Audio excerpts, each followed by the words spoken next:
The word for you today, it's Monday, October the 14th. Worship God with abandon. What does that mean? Worship God. Well, abandon means just no restraints. And worshiping God means worshiping God in a way that you don't allow other things to affect you. You don't let things inhibit you. You also don't try to imitate anybody else. In 2 Samuel chapter 6, verse 21, it says, David said to Michal. Now, this is King David, and Michal is his wife, King Saul's daughter. It says, it was before the Lord who chose me rather than your father or anyone from his house when he appointed me ruler over the Lord's people Israel. I will celebrate before the Lord. What's happening? Well, the Ark of the Covenant is being returned. It's coming into Jerusalem. It's been gone ever since the Philistines took it. It's being brought back to Jerusalem. It's a day of rejoicing, a day of celebration. And David is so pumped. He's so excited that he is dancing and in the street. And Michal she sees him, and as she watches him, she just sees him with a bunch of other people out there and thinking that's not very dignified for the king to be out there dancing like that. What she didn't feel his sense of worship and his sense of praising God. She was criticizing him while David was actually worshiping. David was worshiping with reckless abandon. He didn't care what people thought of him. So what if he was the king? He was celebrating the Ark of the Covenant was coming back into Jerusalem, was coming back to the temple.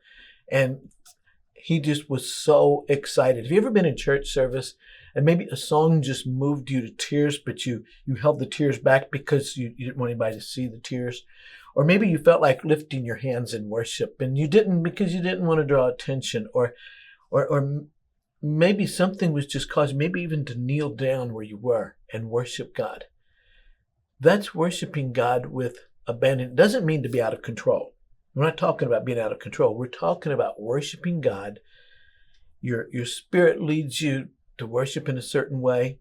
And if you allow what other people think to prevent you from worshiping in the way God wants you to worship, then you're not worshiping with abandon. You're worshiping as you think other people want you to worship. Worship with abandon means to worship God, and you don't really care what anybody else thinks. You don't do it for show, but you also don't hold back either.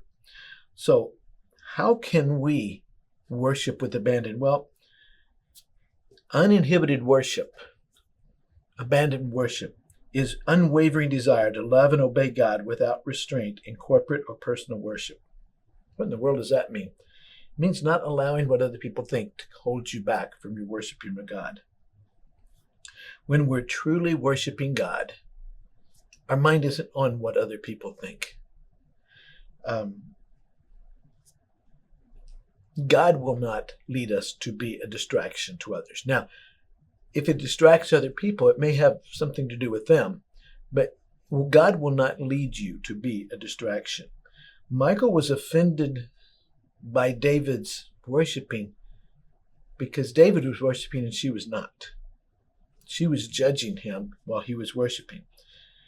We must worship God and not imitate others. Have you ever seen somebody? I remember years ago we had a man in our church, and he during the singing time, he moved out into the aisle and he was just kind of moving.